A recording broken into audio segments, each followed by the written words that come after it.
They're just opinions, so don't take it personally. Just because we don't like it, you can still be happy. Enjoy what you like, you're an adult. Yeah. BWN Productions, mask plus props and costume work. If you want a monster name, contact BWN Productions. Fast custom shirts, hundreds of t-shirts, all at reasonable prices. If you need custom work, contact Fast Custom Shirts.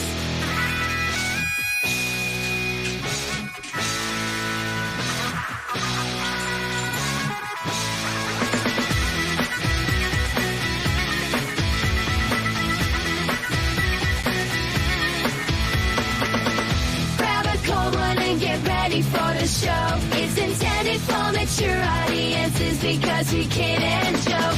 Boy God is here and so is Tom and Joe. Is Joe here? We'll see. I can't believe it, Joe. Shit. Got him.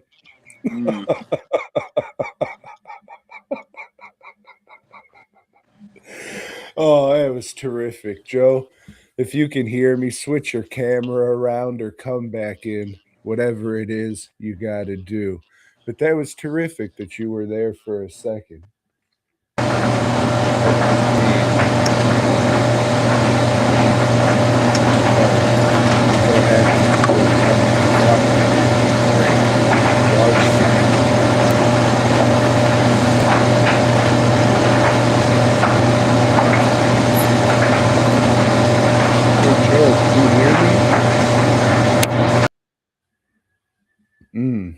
Tragic. Yeah, so I don't know how he got himself stuck in a dryer. Unfortunately, I think some terrible things are about to happen to that young man's backside. Anyways, hello and welcome to this, yet another wonderful episode of whatever this is. Joe, it's great to have you back. Glad you got yourself out of that dryer before anything happened.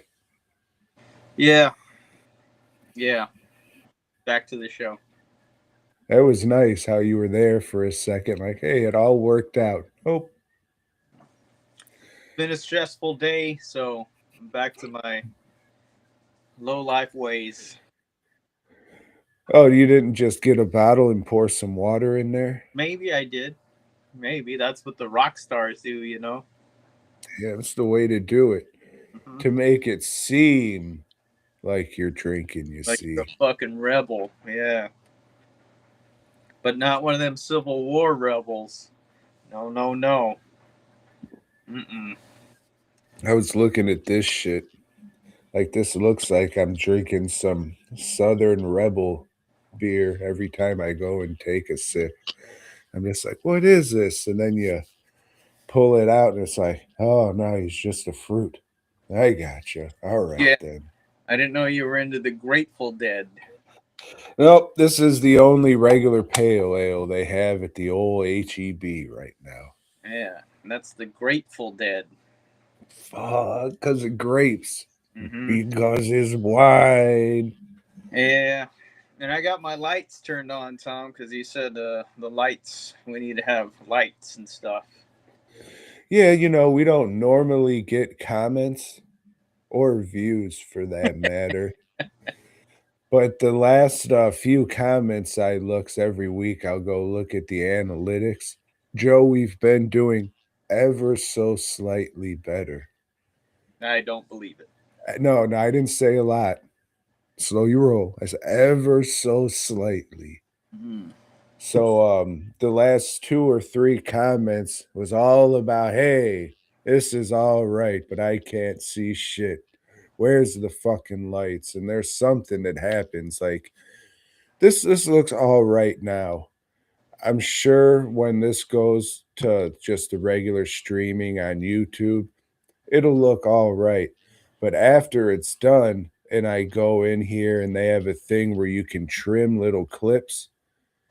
After I do that, I'm pretty sure the system, Restream or whatever, compresses the fuck out of the file. So it just makes it darker. That's what I would think. But I don't really know. Maybe it's that on top of uploading to YouTube that's going to compress it even more, maybe. I'm not really sure how it all works, but I definitely know that, like, I sent you screenshots of the last thing versus the stream versus the same thing that was clipped for a fucking video. And you could definitely see there's like, hey, that's like a lot darker. What the fuck happened? Yeah. I don't know, but yeah, now that they've seen me, they're gonna be like, "Hey, can you turn the lights back off, man?" And it's like, "Yes, I will. I will." I want to make you some bat wings, and then we'll just flip your phone upside down so it seems like you're on the ceiling. And then you can talk like this. Like Lionel Richie. Fuck yeah. Damn. He's sculpted too. Yeah. Fucking prick. He did everything. Fuck. He's still with us, still going strong. 94 years young. Here's to you, bud. See you. Mm-mm-mm. Yeah, we lost a lot of people this week, but I don't remember a fucking one of them. So, oh well. Robert Duval. Yeah. Oh yeah. From Apocalypse Now, and I'll tell you, Tom, he's in one of the greatest documentaries about a movie ever made. It's called Hearts of Darkness. Yeah. The one about Friday the 13th night? No, that nobody will see. But Hearts of Darkness, the one about the making of Apocalypse Now, a lot of people have seen that. And if you haven't, go watch it because that's a good one. But Hearts of Darkness, the Friday the 13th part, whoever gives a fuck, you know, hey, that's made to sell to people that like Friday the 13th. So whatever, you know, they'll sell a few units, Tom.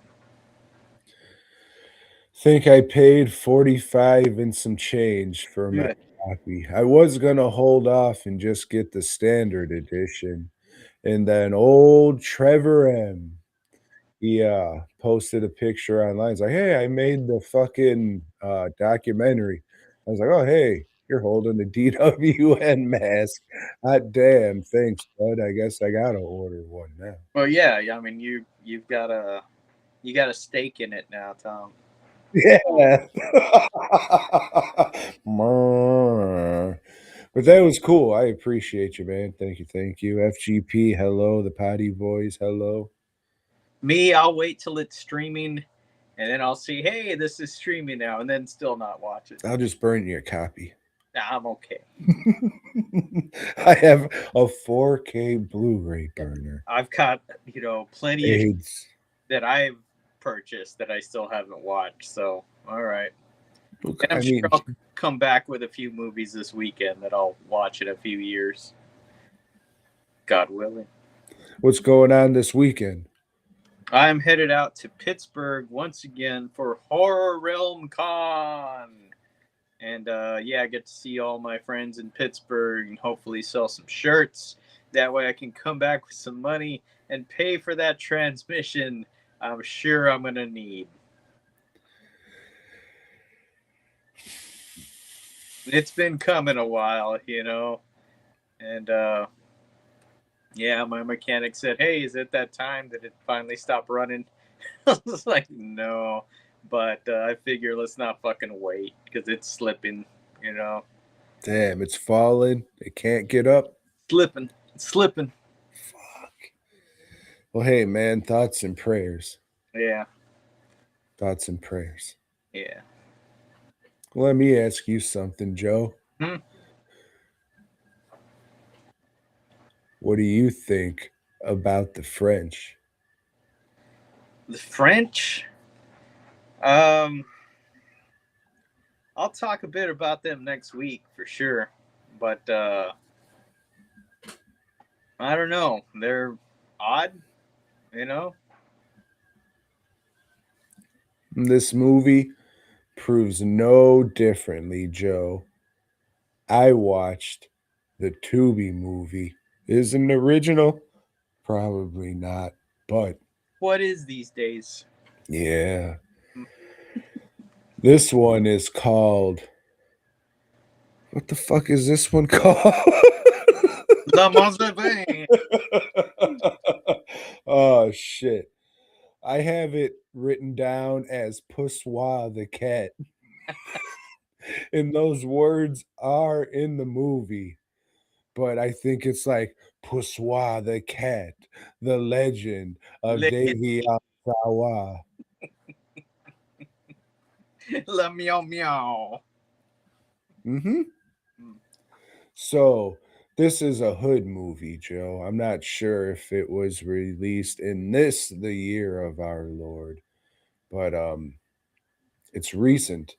I guess this is a pretty low budget LA made movie, and it's about a lady who finds a cat crawling around in her garbage.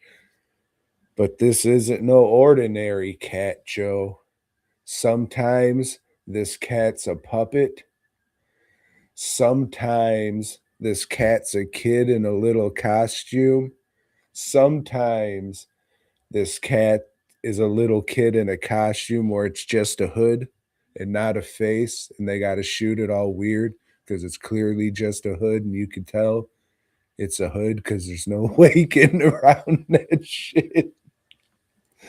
But the cat talks and it wears clothes. It wears the clothes of what people would refer to as a street crip. So he's got the blue flannel and he's got his fucking pressed dickies or whatever, and he carries a gun. So the lady who takes him in, she works for a software company who just got a big contract from the military. And there's a fucking company across town who, gosh darn it, Joe, they want that fucking contract. So he hires a private investigator, and this guy goes out to seduce her to get the fucking information they're going to do for the fucking government so they can get that project or what the fuck ever. Very basic shit, but Davion Pussie the cat, because he's French. It's not pussy, even though that's how it's spelled. It's Pussie. So, he doesn't have a good feeling about this fucking guy, Joe. I don't either, just from what you're telling me. Mm-hmm. This is this is different for a Tubi Hood movie. I'm gonna give them all the credit in the world for not doing just some bullshit shot over a weekend in somebody's unfurnished house. Just saying bitch, bitch, bitch, and just being somewhat scandalous. Ooh. Oh shit. This they had puppets. They had their little kid in a fucking costume doing shit. It's just there's a couple swear words in it, but it's kind of fucking tame. You would think something like this about this fucking cat getting in this situation, you think it would be like more of an adult fucking thing where it'd be more vulgar. I'm not saying we have to get fucking Meet the Feebles level. We all know how fucking that didn't hold up. But just a little more to it. There were parts that I laughed out loud, but it's just kind of corny and hacky and about what yeah, it's what you would do in this movie. And haha, let's make a joke. His name's General Motors and his name's Captain Crunch. You get it? That's funny. Okay, all right then. But then the cat will fucking say some shit or flash his gun. So it's just like, oh, all right, but it could have had a little more teeth and just been somewhat more vulgar or just use more adult language. If it wasn't for them saying fuck a couple times, like this wouldn't get a rated R. But just because of that, if it was submitted, it would. Um, It was all right and fine for what it is. I give him fucking props for fucking throwing the puppet and shit in there. That's a different thing. Yeah, I think there's a part 2 or it's a short. I might look into that. I might not, but well, if it's not a feature length, I don't know if I want to. As weird as that sounds, but if you made a feature, why would the sequel be some fucking short or something? So I don't know. It's all right. Almost a family movie, really, which is weird because it's about this fucking pistol packing cat that says fucking end person and shit. So it just, like I said, it didn't have fucking teeth like the cat puppet itself there, Joe. Fucking good one, Tommy. That's how we're going to end it.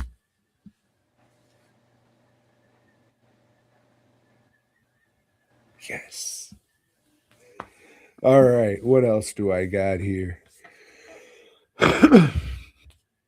Pussie the Cat. So, hey, you. Don't laugh at the French. There you go. Let me ask you this there, young Joseph. You ever hear of Uvve Boll? I have. I've heard of Uvve. Did you know that that isn't actually a W after the U? It is actually 2 V's. And that's why you say his name like that. It was a joke on us all. Because otherwise, why would you say it like that? So that movie, The Vivitch, ripped him off, huh? Joe, I would have to say, beyond a shadow of a doubt, the Vivitch done ripped off Uvve Boll. I would say tons of people have ripped him off, Tom. Mostly Ringo Starr. Yeah. He's what I would describe as a Renaissance man.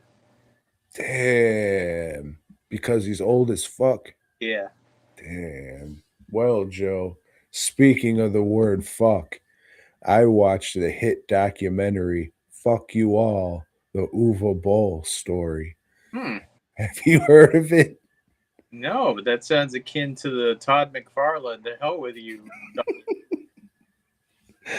Joe, it is, because I think they're both pretty good. This one might be a little better, though.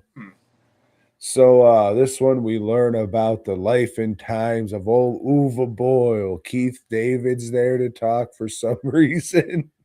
I haven't seen I've seen House of the Dead, and that was the only Uvve Boll movie I ever seen. I was like, well, yeah, this sucks. Why would I watch? I've seen Blood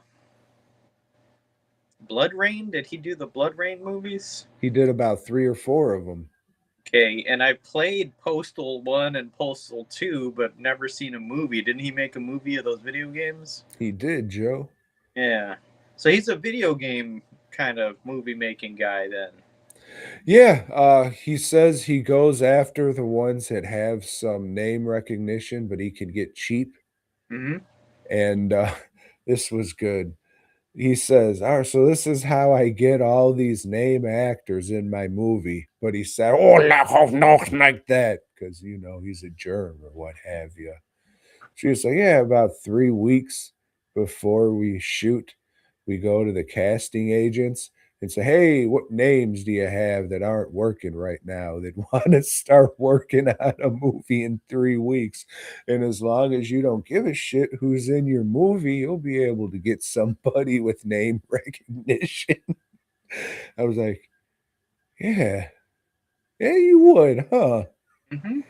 And then they show fucking like clips.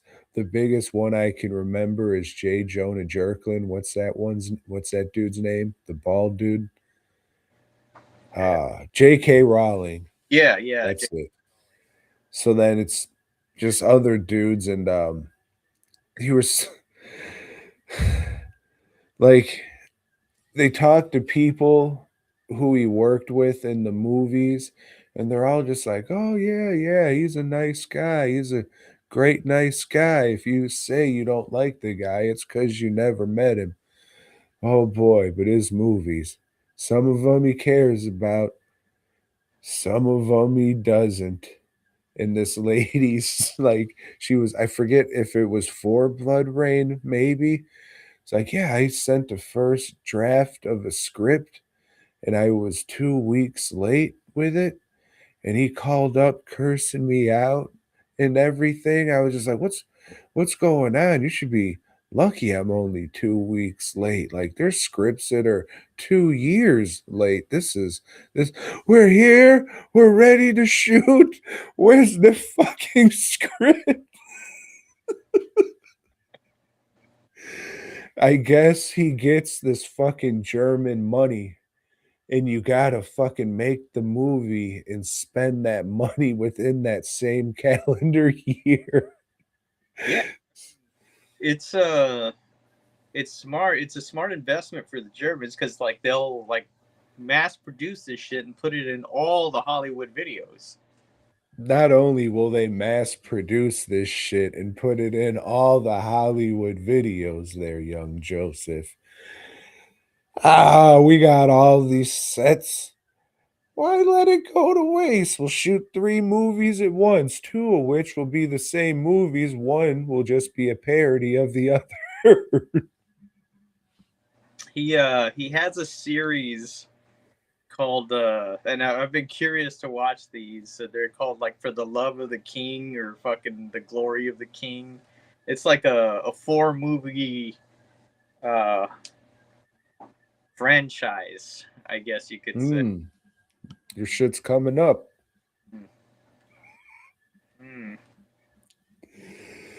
But yeah, this dude, it starts out the documentary of like some footage from some podcast, probably the BOYGOB podcast, and he's on there just spitting hot fire. Fuck Hollywood. It's all a bullshit. That's why I'm not there. They're all fucking retarded and I don't care. Fuck them all. Did it have anything about when he hit out of the guy from Rue Morgue in the boxing ring? Yep, there's a whole segment on that. And it was just like, I mean, I guess I get it, but all right. But I mean, to be fair, this isn't really something we do here. I did it once and I felt bad about it, so I got rid of the video. Where like we personally attacked the person who made the movie.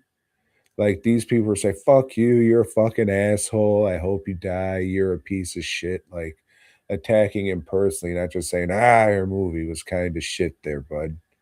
So those were the people like he invited to come box him and shit. So yeah, I mean, I kind of get that, but it's kind of just wiener guy shit. Yeah. But hey, now he said, fuck of the movies. I'm going to open one of the top restaurants in fucking Toronto or something. And that's what he's doing now. And it's doing well for him. So it always goes back to the French with you, Tom. The food looked like shit, though. It looked like the worst little bullshit white food you've ever fucking seen. And I'm sure it's like $800. No, what would that be? Like 8,000? Yeah, so I don't think 800 is a... Why did it look bad? Because they had the sauce on top of the noodles instead of catty corner the way you like them or some shit? No, you know, when you just see uppity white food on like a weird shaped plate and it's like a weird square or something, yeah. Drizzle some bullshit on it? No. Yeah, that's what it was. Just, you know, casks of wine and shit all over. But there was a big fucking print that he had that said art. That was nice. But yeah, it's a good documentary. It's fucking interesting and entertaining and shit. It made me want to watch some of the guy's movies, especially Postal. Yeah. I'm not expecting it to be good. I'm just expecting it to be interesting. But yeah, I mean, he did what he wanted to do, fucking his way.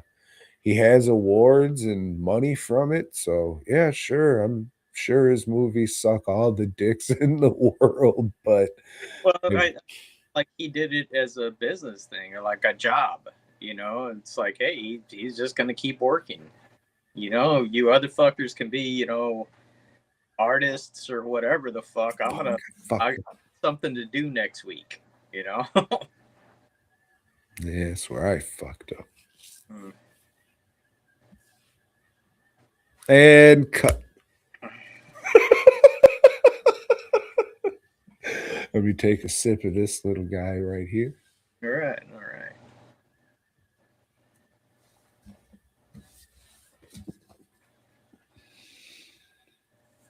Well, Joe, I jumped on into the old Shudderverse because this year I'm going to try and watch some movies of the year, as they say. And Shudder, I guess, is just where you go for the mid-level, not mid-budget, I'll say, mid-budget horror movies these days. Well, a lot of my movies of the year have been watched on Shudder, Tom. You're right. I should cancel my subscription again. You will. I will. Well, Joe, here's one that's sure to make your top favorite movies of 2026 list. Mother of Files. Have you seen it? It's on my list to watch. Well, Joe, before you watch, listen to this. It starts out with a bloody lady fucking a corpse or something. It's like, it's gonna be some fucking necromantic shit again. I'm all right. I'm gonna give you a couple minutes, and if it is, I'm turning it the fuck off. Pardon me. I watched the whole movie, so it wasn't that shit. So there's this college girl. She has really short hair. I thought it was like a lesbian movie because some of the soundtracks, like Lilith Fair shit, it's which the younger audience probably won't know about that hit concert. But lady acoustic music, I think, would be the best way to describe it. So there's a lot of that shit. And it started out what I thought was like this lady and her girlfriend, but they were just both so bad actors. They just didn't do a good job of conveying anything, really. So this young lady's radical, gnarly dad picks her up and says, "Oh, baby, I'm sorry. I'm a piece of shit father, but I got these cool tattoos that look like bracelets that go around my forearm. So that's sweet. Oh, man. So are you sure you want to go do this? Yeah, Dad, I want to go do this. Let's go do this. All right. Well, did you talk to anybody at school about this? Oh, no, this isn't something that you really talk about. Oh, okay. Well, if you want to talk about this, so it's one of those movies where they don't want to tell you what the fuck's going on right away. So, oh, you fuck, you get it. Okay. So, this lady has cancer and it's coming back. This is her last resort. And get this, Joe, a witch visited her in a dream. So they're driving off into the forest to meet with this witch lady. The witch lady does witch lady shit. And oh my God, I can't believe it. Oh, yeah, I can, because you just told us that's what it was.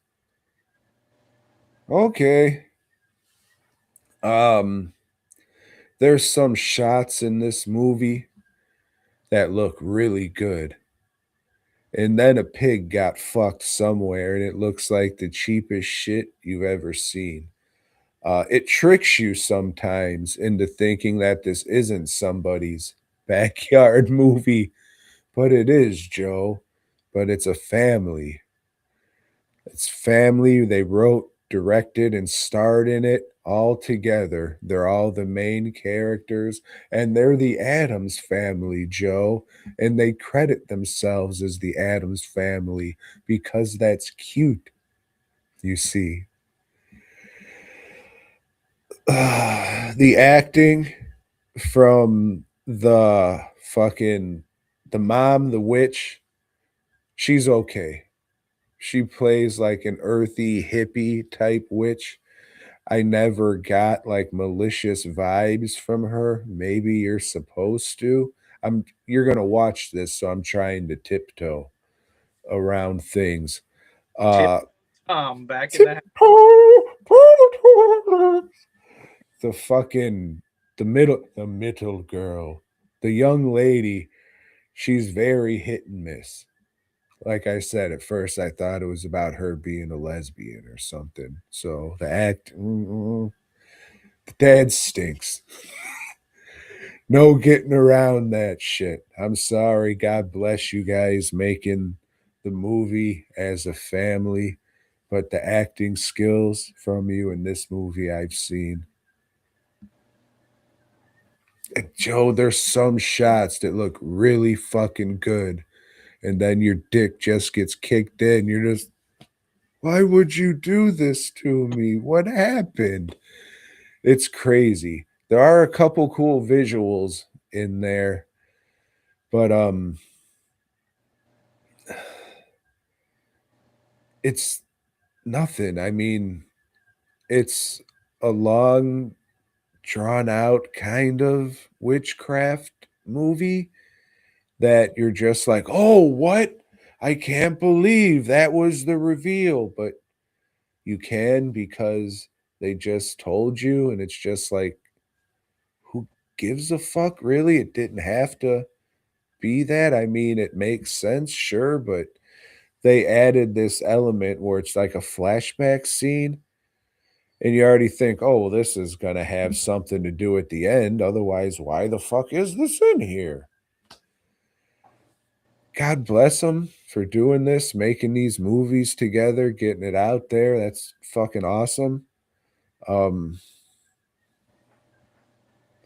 Didn't like it, didn't hate it. Couple cool visuals, the skeleton props really fucking cool. But needs more MSG. Cut. Well, I'm looking forward to watching it. Yeah, the the change in picture quality is crazy because you're looking at it and you're just like, wow, that's a nice shot of a forest. And that's wow, those are 7 terrible shots of a forest. But we'll see. Have you seen any movies by these fine folks? The Addams Family? No, I don't know. I know there was a witchy movie about 2 years ago, and it was like a mother and daughter type thing, and they both starred in it. You know, maybe it's the same ones, and they brought in the rest of the family. But that movie was okay. You know, so I don't know. Yeah, I would say this one was fine, especially for someone's backyard movie. I just didn't really care for it. I don't really care for witch movies where they don't eat the children. Because then you could just say they're cannibal movies. Still be like, nah, I don't like witch movies. Yeah. What else do I got? Speaking of, Chat Caroline more. But go ahead, Tom. Nobody's chatting though. that's all right. I'm going to drink some more. All right, just like King Kong, going back to Hong Kong. This ain't for a ping pong tournament, Joe. Shawscope, Volume 4. Hey, you like those What? Deshoscopes movies? I thought I did, Joe. Thought I did. You like that old Black Magic and the old whatever series you're watching? Joe, I'm watching the Hex series. Hex series. That's true. Yeah, Hex. And this week is the final and third installment in the series, I think, I hope. Called Jonah. And the Hex. So Hex After Hex, SARS, yeah, that makes sense too. Starts right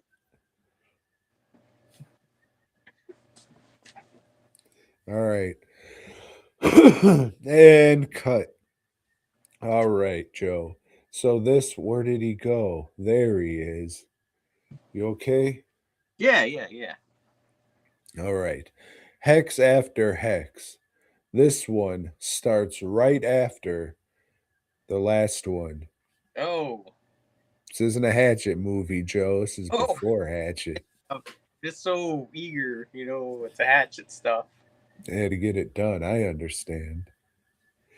So, the dude who the ghost in the last movie wants to fuck, his name is Muscles, and he works as a stuntman or some shit. Forget this. Shaw Brothers Studios. And he comes home one day after a hard day of falling off buildings onto boxes and shit to find out he's getting evicted. Luckily, the lady he's been fucking, unbeknownst to him, is that ghost from the last movie that inherited another body. Ooh. And now she's gonna use all her ghostly ways to make sure things turn up sunshine in Muscle's life. However, she starts spending a little too much time with Muscle's boss. And Muscles, that is, thinks that she's cheating on him. No, no, no. She's just setting the boss up for failure. So everything will be sunshine for Muscles. But that's not what he thinks. What's he gonna do? He's gonna send her back to hell. He finds out she's a ghost. But they were in love, Joe. Find out what happens in this hilarious comedy about wacky antics and Star Wars characters. Hex After Hex.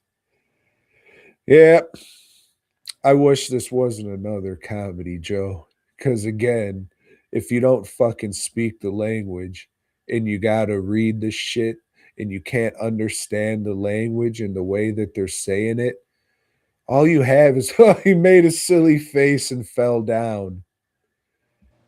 It doesn't work. However, this does have its moments. For some reason, the people are going in to demolish the apartment building that's gonna get condemned. And the ghost turns into Yoda. It's just whatever Yoda mask was on sale at the time. They cut the mouth, so when they did that, the mouth would kind of beep, beep, beep, beep. And then Darth Vader walks out, takes out a green lightsaber, cues from the Imperial March plays, and then he starts swinging at the fucking what's it called? The Wrecking Crew. Starts swinging this lightsaber at the Wrecking Crew, and when it hits them, all their clothes disappear. It's like, what the fuck are we doing here? So that's a weird, like, what the fuck is this? But that's the weirdest thing in this movie. There's a couple like laugh moments or whatever kind of, but not really. Maybe just watch that scene and think, what the fuck? But works out for him again in the end. At least this guy was more of a nicer guy than the last fuckhead in the last movie. Better than the last one, but unless you speak the language, fuck no. It's even this book. Neither one of these last two had commentary tracks. So I'm just like, all right, well, I'm gonna fucking read the pages on these two movies to see what the deal with. Oh yeah, they're not really that great. Cantonese comedies are just kind of for fucking, if you speak them. Well, yeah, well, fuck me. So I'm kind of at the point in these, it's like, A lot could have been forgiven if you just added the Boxer's Omen to this fucking set. Why it is not fucking on here is crazy. But we got 7 more fucking movies to go. So. And another set coming up.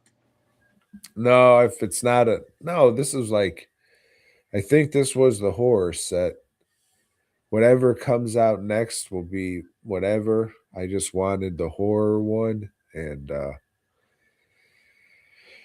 there's some all right stuff, but they really fucked a pig by not saving the Boxer's Omen for this shit. But like I said, they probably just had to sell that fucking other box set, so they threw that in there. Mm-hmm. Never trust the fucking French. Never trust the French, especially those Dutch colonialist French. Yeah. Fuck. Rest in empowerment, you flower-eating bitch. Fuck. Hey, Joe. What did you watch? Well, Tom, I'm continuing to go through all the haunts be ours set. I forgot to tell you, so they got their own like new theme song for all the haunt stuff, and before every movie starts, it comes out there. So Tom, would you believe that our friends at Severin acquired Beauty and the Beast? This set. This set here, Tom. Yes, I would, because there's like 19. There's exactly 19 of them, Tom. I counted right before we started this show.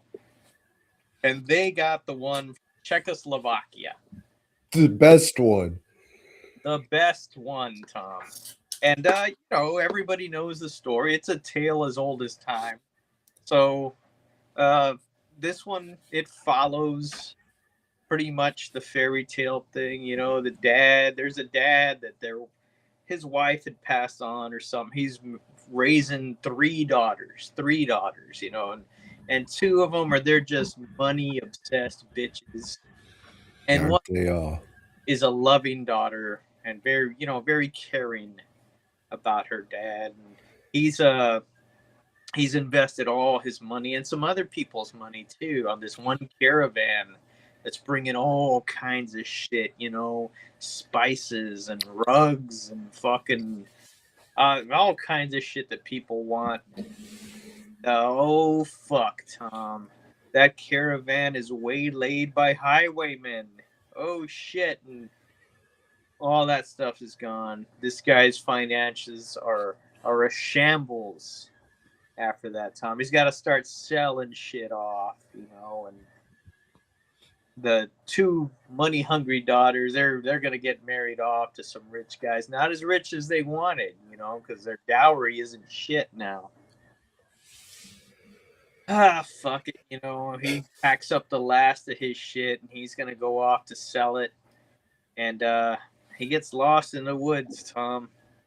But comes upon this castle and says, fuck it, I'll stay here the night, and it's like a kind of rundown castle and shit, and he's looking around, and then all of a sudden there's like a bottle of wine and a goblet there, and it's whoever put this here, thank you. His drinks up, looks around, oh shit, there's a whole fucking feast set before him, and a fire lights up, Tom, and he's got all the comforts, and just like, thank you, whoever my host is here, I am so much appreciative of you. But he says this in Czechoslovakian, so it sounds real guttural and ugly.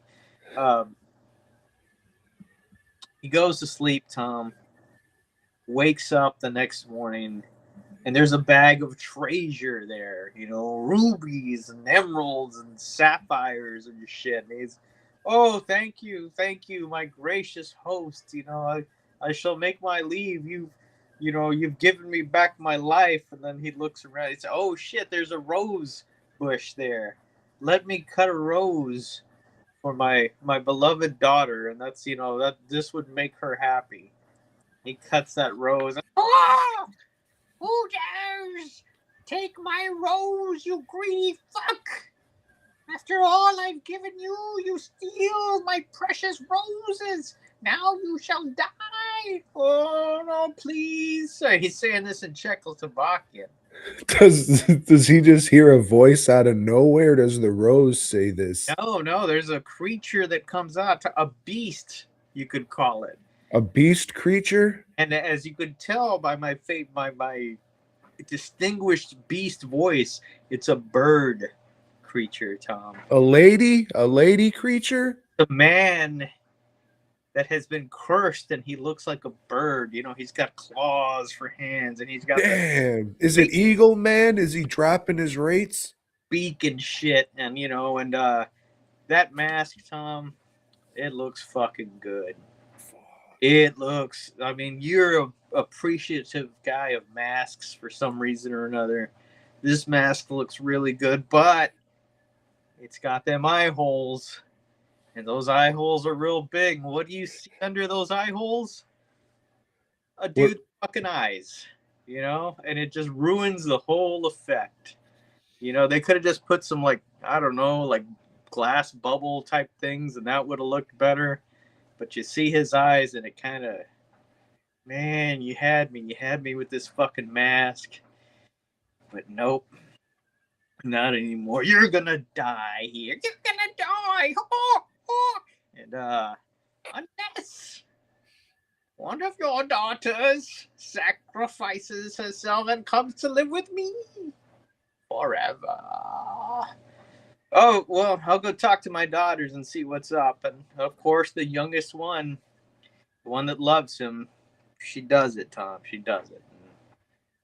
She's living in the castle, and well, maybe, Tom, just maybe, she'll be able to see the man hidden inside the beast. The man behind the mask. Because she'll be able to break the curse that he's under, Tom. The hex. And they can live happily ever after. Hey, and that's what happens. Spoilers. Spoilers, that's what fucking happens. If you know this story, and everybody does, I would think, you know, this is it. It's just a different interpretation. It's pretty good, you know.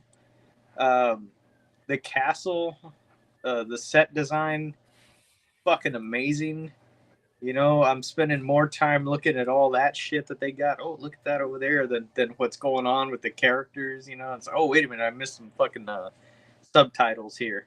But who gives a shit, you know? Look, oh fuck, look at that, you know, lamp set. Look at the statue over here, real cool shit. And like I said, his costume, except for them fucking eye holes, fuck everything up. Decent move. But my question is, why is it in this set? This is not folk horror, you know. I guess you could say it has some horror elements. If I was to guess. And I'm a bit of a guesser, Tom, I would say this is one that they acquired in a package deal. And like, well, what the fuck are we going to do with this? You know, this is kind of a weird one, you know. And hey, let's throw it in the folk horror box set, you know. It's a good movie, but I don't think it quite belongs in this set. Well, I mean, the castle's in the woods, right? Yeah. There you go. Folk horror. Yeah, I guess, you know, you can justify it a lot of ways, but I'm not buying it. Yeah, you did. I did buy it. Well, I got a couple questions about this, if you don't mind. Sure. Why was this man creature giving this other man all this stuff and letting him stay with him and shit? I don't know. That's not explained, you know, and I don't think it is in the fairy tale either. You know, so they got that right. And what did this Eagle Man, if I can call him that, actually sound? I would call him Birdman. What does he actually sound like in his native tongue?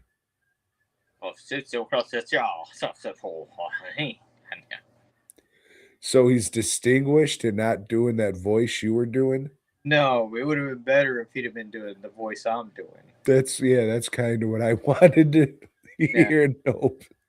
It's probably a guttural that I'm doing it, but yeah, I don't know. If you're gonna be a bird, you got to do a supposed bird voice. For those of you that don't know, birds don't actually talk like that when they do talk. How do they talk, Joe? They're kind of like, "Hey, what's up, man?" Beep beep beep. Yeah, I'm gonna fly away. Beep beep. And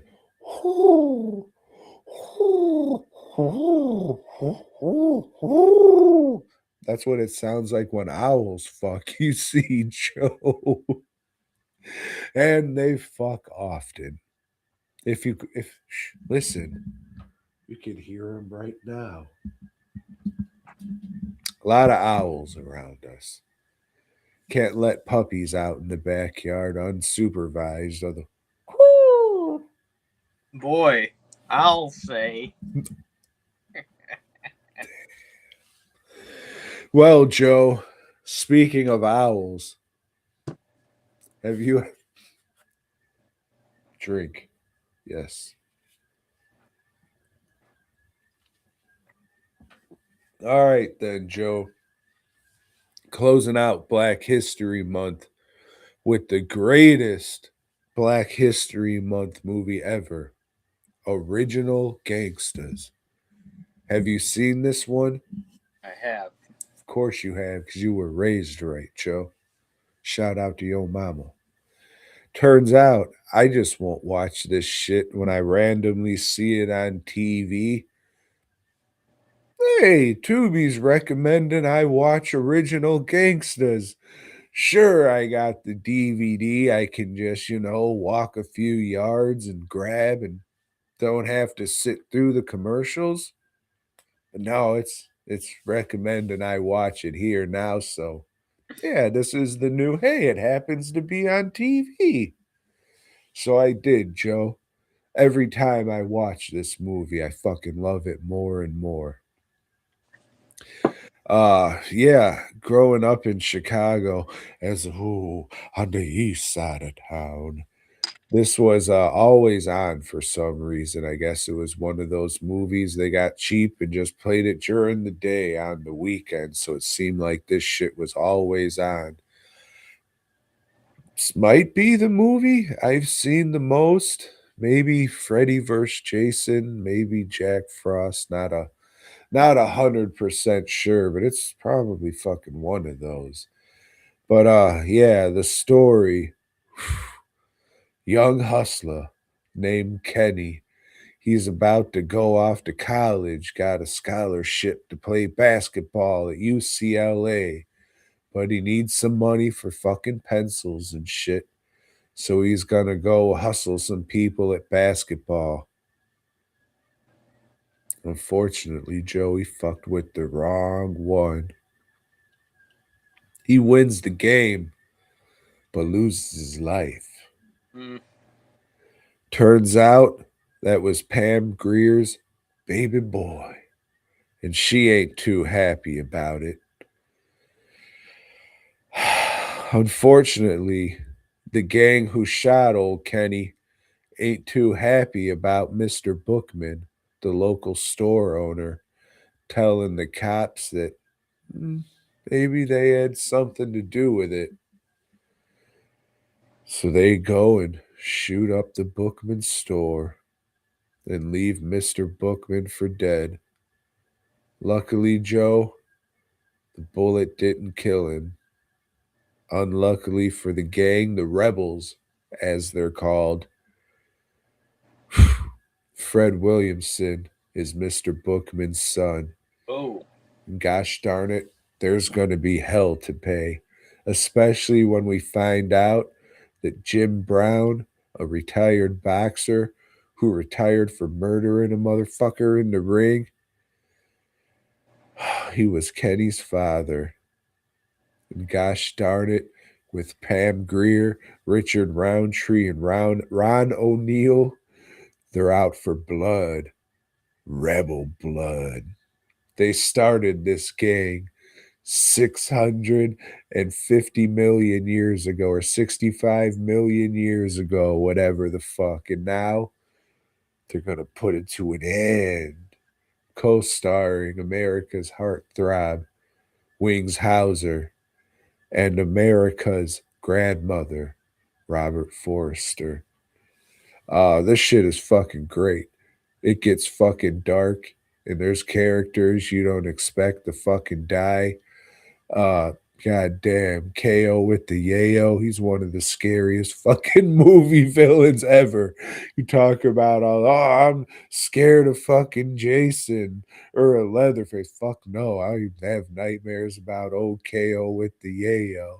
That fucking If a black dude comes at you talking loud with a perm, you just get out of his way, say, "I'm sorry, sir," go across the other side of the fucking street, and just fucking be thankful you still have your life. Shit's great, dude. There's so many fucking explosions in this movie. I'd never seen the movie Colors. I guess there's a scene that they ripped off from this and just put in the movie, because fuck them. I guess they needed it. I don't know what it is because, like I said, I never seen the movie, but yeah, shit's great. Great fucking movie about the olds taking the neighborhood back. If you haven't seen it, check it out. It's fucking great. And if you don't like it, you're probably a fucking piece of shit. It is a good one. No, Joe, it's a great one. And it is from one of our favorite directors as well, which you wouldn't expect for this type of movie. Fred Williamson, co-directed by Larry Cohen, from what I hear. Yeah, it's just a shame that old Wings Hauser and Fred Williamson weren't in more movies. Wings Hauser's just playing a sweaty gentleman in this, just trying to keep the peace with the warring factions. Nah, I'll be outside and leave it to your business. Whew. Funny as shit. What's his Charles Napier's in it too for a fucking couple scenes. It's got a good ass fucking cast. Wheezy's in it. I can't believe it, Joe. It's got fucking everybody. But yeah, if you haven't seen this shit, fucking check it out. I think I heard that Old Vinegar Syndrome made a deal with MGM because they're Amazon now. So if we don't get original Gangstas, it's a missed opportunity. I want to say the version I looked at or watched on Tubi was cleaned up. I can't say it was better than the DVD I have. However, I remember it not looking as good. So, watch it. Don't. You're a bitch ass motherfucker if you don't, though, ho. Bitch ass motherfucker.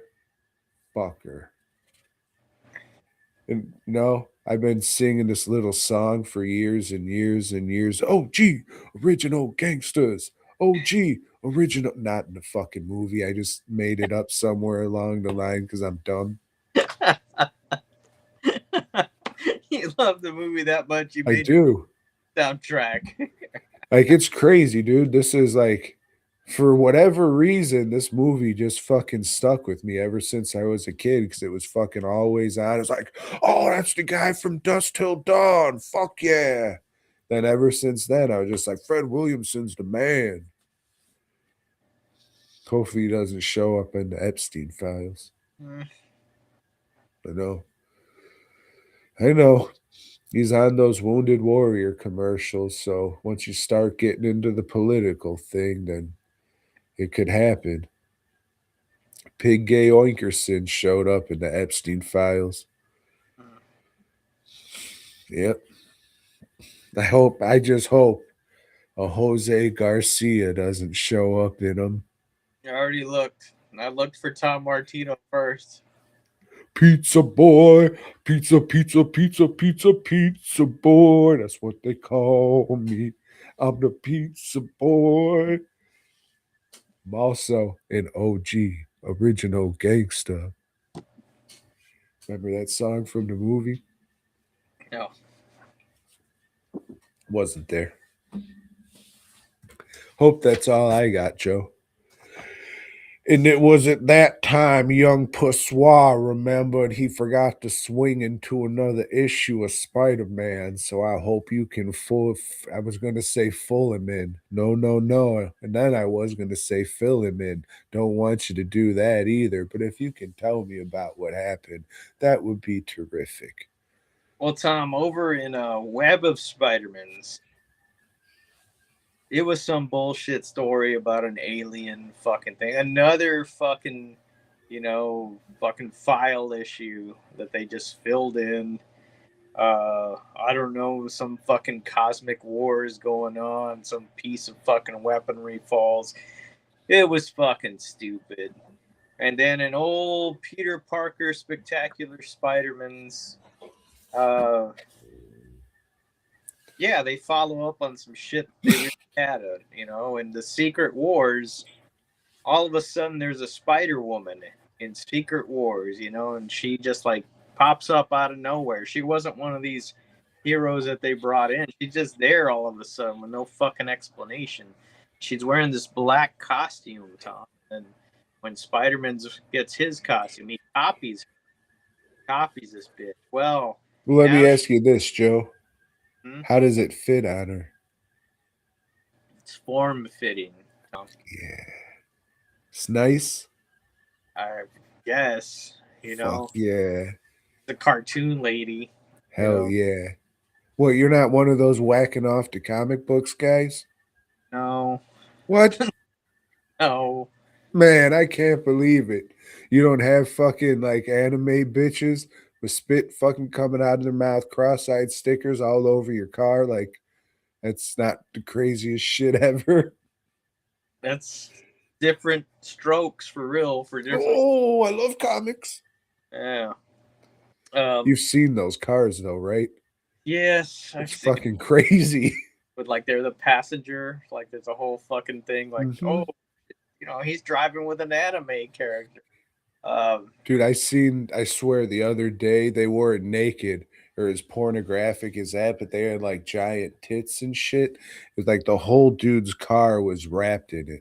It was fucking crazy. I was like, I just don't fucking get it. I don't fucking get it. It's like, I'm a rapist. All right, clip that, everybody. There's all you need, internet.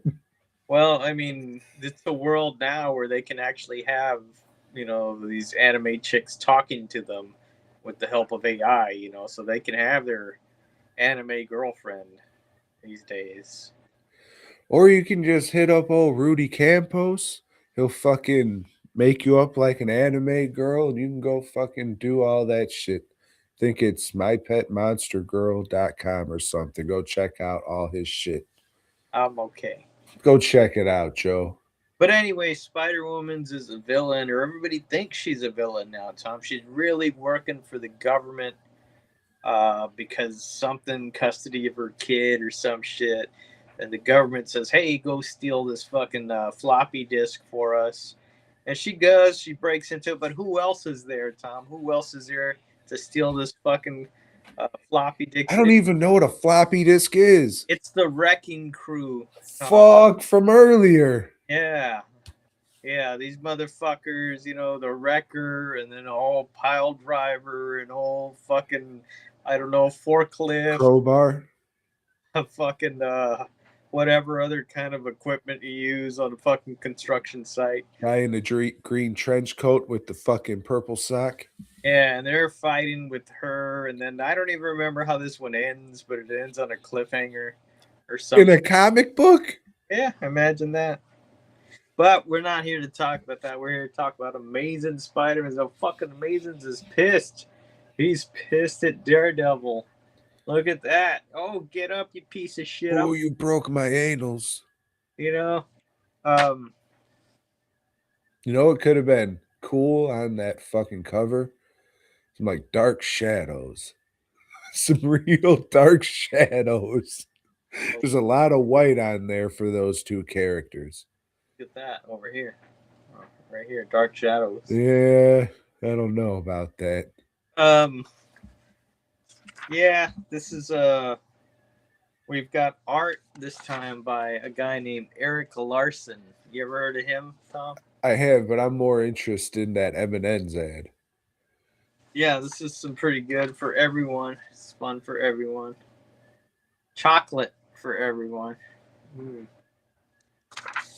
Uh, So yeah, is there like bitches with cum dripping out of their mouth and shit if this is an Eric Larson joint? first of all, Spider-Man goes to the hood. Fuck yeah.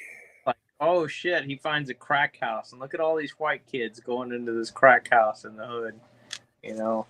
Uh, They're moving the shit for him. yeah, probably. Let's see what happens. I don't know. Lance Bannon. I'm thinking he might be the Hobgoblin.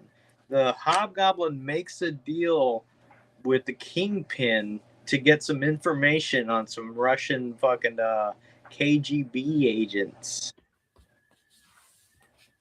Interesting. Fuck. Interesting. And Spider-Man's fights with Daredevil. Daredevil kind of kicks his ass, and it's just kind of pointless. The Kingpin comes back at the end. Kingpin's back in town, Tom. Damn. Where Yeah. was he? Europe. And there's Is some he- dude fighting that's working for the Rose, and the Hobgoblin kind of like threw him in the river. And he's like, nobody does that to me, so he's gonna go after the Hobgoblin, who may be dead already because that Wolverine Spider-Man's thing happened. I don't know. It's all a big fucking mess, Tom. He killed that lady. Yeah, he did. That'll fuck with you for the rest of your life. He punches shit out of her. Wolverine's girlfriend. Yep. Yeah. See, people forget Spider-Man holds back his punches. Mm-hmm. Well, Tom, that's not all the reading I did this week. Yeah. What? What's called an ARC. That's an advanced reader copy of a book. And that book, Tom, is called Don't Fuck in the Woods. You remember when I reviewed this movie, Tom? Don't Fuck in the Woods? Damn, from the fine folks at Wild Eye Releasing? Wild Eye Releasing. I did not like that movie. Damn. So the book has to be good. So this guy, Chase Will, who wrote this, he sent me a message, said, hey, I'd like to send you an advanced reader copy of this thing. I said, eh. And he said, I know you didn't like the movie, so I want to send it to you and get your opinion on it. And to me, that's something else. It's like, man, this guy's got a lot of confidence in his writing, or just doesn't give a fuck. You know, I met him either at Horror Realm or at Gross Fest. I don't remember. I have another one of his books on a pile somewhere that I haven't read, and that intrigued me. I said, yeah, well, go ahead and send it. All right, I'll give it a read, and I'll tell you what I think. All right, so hold on. From what I know from, documentaries and such, the novelizations aren't written by the people who made the movie, and it's pretty much loosely based on. Right. Well, when it was movie tie-ins, the novelizations, and that's the thing. Like right now, there's a lot of novelizations of movies that have been out for a while or whatever. You know, we got our buddy Brad Carter that does that for Severin stuff. Back then, when this was a regular thing of books coming out prior to the movies, they'd come out like a couple of weeks before the movies. The guys that were writing them, they hadn't seen the movie. The movie was still in production. So they were just working on a script. And so because of that, they didn't have like character descriptions in them. It was just real basic of what they had in the script. And there was usually scenes in the books that weren't in the movie because, like, fuck this scene, you know. Let's scratch that and let's just film this instead. So there was always differences. So the stuff that's comes out now, these guys have the foresight. They've already seen the movie, so they have a distinct advantage compared to the way people did it back then. And this dude took advantage of that. You know, Don't Fuck in the Woods was not a movie I cared for.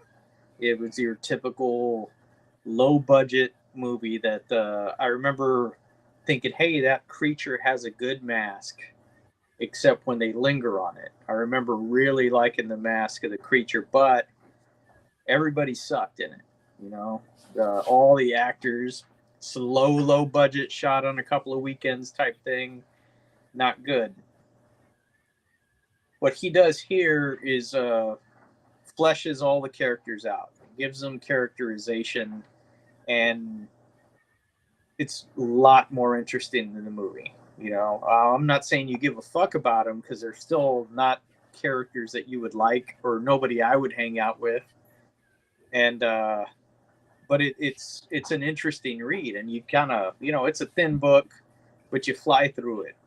He did a much better job than the filmmakers did with it, and it makes me want to read another one of his books to see what he does with his own story structure and something that he does on his own, not something that's based on somebody else's work, you know. But it is a definite improvement.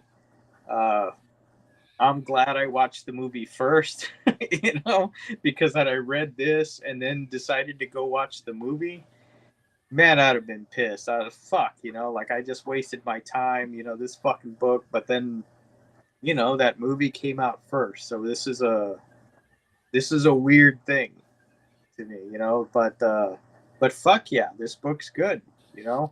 It still has the problems because he's following the script or whatever that you can't get away from. Like these people that go on this camping trip together, they're not people that would be hanging out. You know, you find your people, your type of people, like in middle school. You start making these cliques. You start finding, like, hey, you're and a whore and two lesbians and a stoner that's, you know, like, you know, really fucking obnoxious and perverted, all hanging out together, you know, in their 20s or whatever, you know. So that didn't work in the movie for me, and it doesn't work here. And then there's a whole thing like the creature's motivation, and it says it here at the beginning. It's like he wants to impregnate, you know, women or whatever. But then later on, it's like, well, wait a minute, no, he's eating their sexual organs or whatever. It's like, hey, you're not trying to knock anybody up. What's going on? And but at least there's some kind of attempt at rationalizing some of the stuff in this book. Where the movie, it's just like, well, fucking, let's have a scene where this guy is, I don't know, falling down, or just he's so stoned he's saying some obnoxious shit. Yeah, skip the movie, read this book. You know, if you need something that you can just read in a couple of days, and it's fun and the characterization's good. You know, I'm surprised, you know, because writers are even more highly sensitive to criticism than independent filmmakers. I don't believe it. So I was surprised that he would send this to me. That, you know, I was already, you know, prejudiced towards the movie because I didn't like it, you know. So, fuck yeah, Mr. Chase Will, you know, thanks for sending this my way, for having the courage to take a chance on getting a really bad review, but you didn't, man. I like it. I like it a lot. How'd the mask look in the book? It looked pretty good, Tom. Fuck yeah. One more question. So slimy. What did the is the price on the back? No, it's an advanced reader copy, so like they didn't set the price yet or anything. No. But you can watch the movie free on Fandango and YouTube, and he does have an introduction where he's talking about how, good the movie is. That's bullshit. Maybe he does like the movie. I guess he does, enough to write this, but no, I still think the movie sucks, and I'm not going to go back and watch it to more readily compare the two. But I like one and not the other. Hopefully, it stays on Tubi. Oh, I guess I can't watch it on Tubi anymore in the year 2032 or whenever I go to read this book, this erotic book. Right, yeah. So, yeah, I don't know.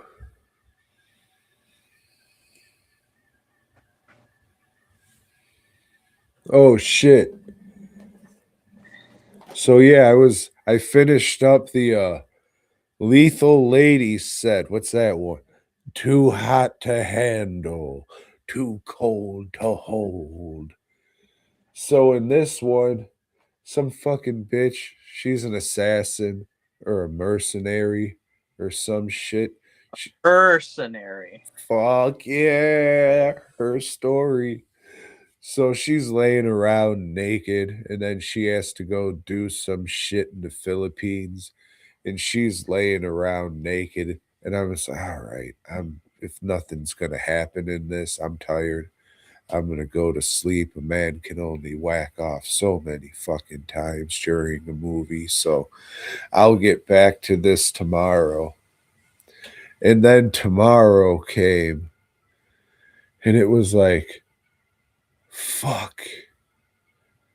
I gotta watch a Hatchet movie. I guess I'm throwing this out of the fucking player and putting on Hatchet. But it wasn't, that excited. Back in the day, it would have. It would have been like, fuck yeah, let's have some beers and watch a Hatchet movie. That was just, I gotta watch a Hatchet movie. I guess I better drink some beer. So an hour and a half later, I whipped that fucking disc out of the PlayStation. It smashed against the fucking wall and shattered. Little piece stuck into it. And then I put Hatchet 3 in there. And as I was watching it, I said, oh my goblin. This is a remake of Friday the 13th 4 combined with Friday the 13th 6. And now they done stole the Undertaker's gimmick too. What's going on here, Joe? Joe, what is going on here with Friday the 13th, Part 3? Victor Lives. Well, not only that, right at the beginning, it swipes from Halloween. Remember that scene where Michael Myers is laying there and then he sits up? Like the Undertaker. Really fucking effective scene in wrestling and in Halloween. In this one, doesn't fucking work at all. But it takes place right after the last one, so that works. It does. It does take place right after the last one, Tom. So this one is not directed by Adam Green. It was directed by somebody on the crew from the last ones. I forgot what the dude did. I want to say cameraman, could have been a lighting dude. Like I Gaffer. Yes. And I don't want to bring it up again, but last week we talked about how noticeable Halloween Girl's eyebrow was. In this one, dude shoots around it, plays with her hair, and it's fine. It's not noticeable. It's not a glaring thing that you're watching the fucking movie. So shout out to him for them. I mean, it just speaks even more on how not good that second movie is, that they didn't think to do anything to help this lady out so some fat drunk dickhead on the internet wouldn't bring it up. But it's just something that has to be noticed because I'm sure, after the movie came out, people were like, hey, so they said on the next one, we got to figure out how to But then you still got the rest of the movie to go through. Well, luckily, Tom Holland is not in this one. So, you know who is, though? So in the last one, she killed Victor Crowley. Remember that, Tom? She I killed him. do. But he's a repeater, Tom. We learned that, and he's one of the repeater ghosts. I like to call him a recycler. Like, she takes his face off. He grabs her shotgun, and she's walking around looking like she looks like fucking Ash, like she's doing Ash cosplay. But she goes to the sheriff's office, walks in, face in one hand, shotgun in the other, and they talk her down. Tom, they pull their guns and talk her down. She's a white girl, had she been any other ethnicity, they'd have just fucking shot the fuck out of her. But no, she's a white girl. All right, let's talk her down. They lock her up. But first, Tom, before locking her up, they got to spray all that blood off of her. And so you get a shot of this horrendous tattoo that she has on the side of her body. And I guess maybe some people think this thing looks sexy or whatever, but yeah, that shit did nothing for me at all. Weird. It was just a weird fucking piece of the movie. It's okay, whatever. You didn't want to print out a still from that part of the movie and then fucking stick your camera up above it, hit record, and then start whacking off on that fucking thing you printed out and then shoot cum on it and then upload that video to the internet and call it a tribute? You didn't want to do that? What the fuck? I'm talking about paying tribute. So anyway, the cops decide, hey, we're gonna go and investigate all these bodies she's talking about. And all right, the guy from the other two movies, he's playing a different role now. He's like a boat cop or some shit. Perry Shen. Yes, old Harry Shen. And then, we got to hunt down whoever the fuck's out here. But, Victor Crowley's repeating, Tom. He's fucking repeating on them, and he's killing them. It's like, oh, shit, let's call the SWAT. Here comes SWAT. Here comes SWAT. And SWAT's led. But I was going to say the most recent, Jason, but that fucking apple cider commercial came out. But Jason in the Platinum Dunes remake, he plays the fucking most intimidating member of a SWAT team you've ever seen, Joe. As to say, not very, I guess. But he's not the only convention all-star in this one, Joe. Who do you got? You got Waylon Jennings on the boat from People Under the Stairs. He's in it. Who else is in this? Why the fuck is he in it? What does he bring to that? You got the guy that fucking adopted the gremlin, adopted the mogwai. He's in it.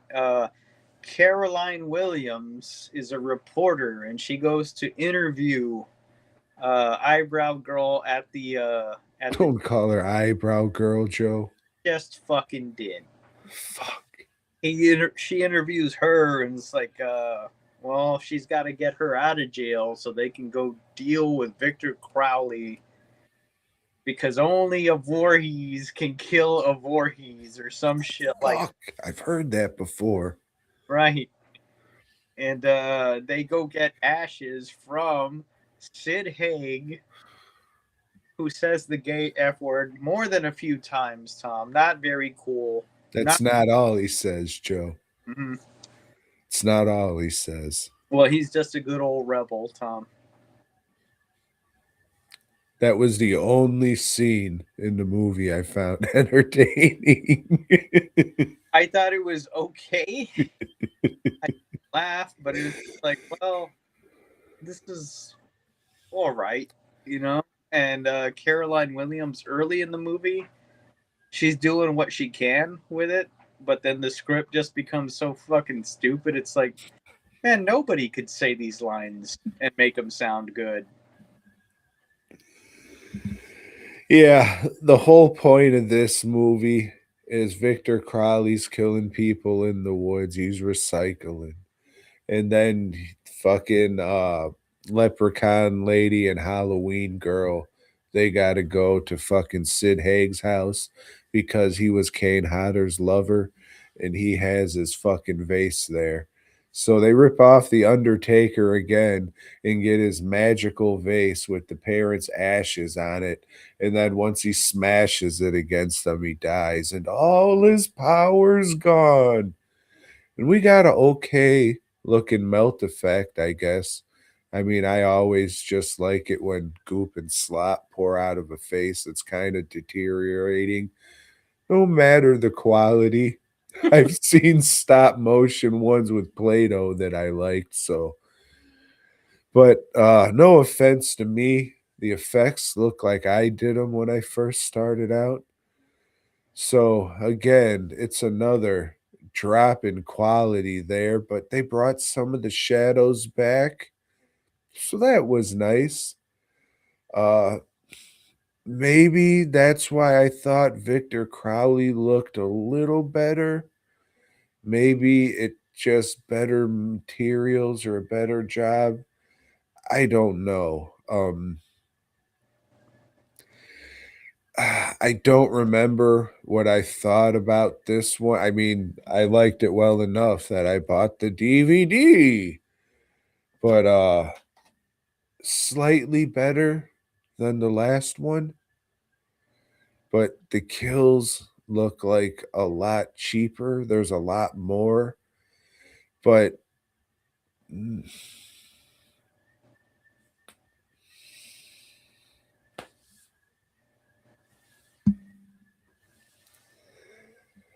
like I said, Jason 4, the fucking coroners are there to pick up the fucking body, and then they're doing the autopsy or whatever. The body comes to life and starts killing people. And then you got your B story where it's Jason 6, where, oh, the crazy person who's fucking seen the killer is locked up in jail, but there's one person that believes him.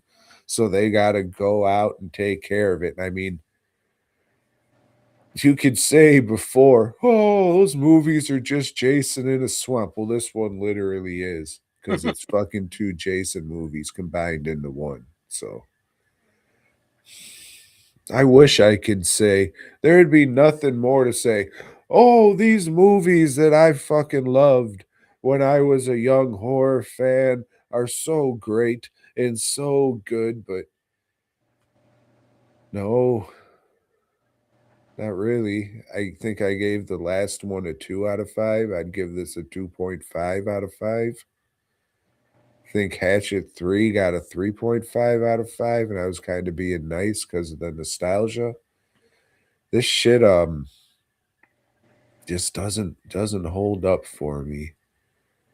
Just lumpy testicle Jason. I would just rather watch regular Jason, I guess. But you liked it. Yeah, none of this stuff's for me. You know, this whole franchise is just like, yeah, fuck it. You know, I could have been okay never having watched these sequels. But hey, now you know another African American horror icon that you can bring up. That's true. You would never have known that, Joe. I wouldn't have. Because of the hair in the first movie, you see. Right. It's so fucking dumb, it has to be true. That's all right, Joe. So the next is called Victor Crowley. That's right. All right. I will try to watch this while I'm on the road, Tom. It is the last one, and it has a whole new crop of convention all-stars, Joe. Can't wait. Can't wait. Well, FGP, I know that you're in the Pittsburgh area. So make sure you head out and see Joe this weekend. bring all the money because he's bringing all the Pittsburgh themed shirts to Horror Realm Con this year. Go into Horror Realm. If you're truly an AXE fan, Bill Moseley will be there. And as we all know, he was on one of the albums. Some folks would call him the fourth member of the band. DWNProductions.net, masks, bust, props, custom work. If you want a monster made, contact DWN Productions. FastCustomShirts.com. Head on over there and check out the wide variety of shirts we have to offer. And we also offer wide shirts up to size 5X, reasonable prices. Check it out. If you need custom work, send me an email.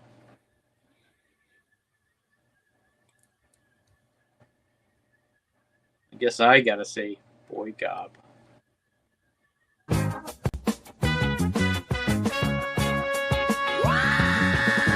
Thanks for checking out the show. We hope you dug it, baby.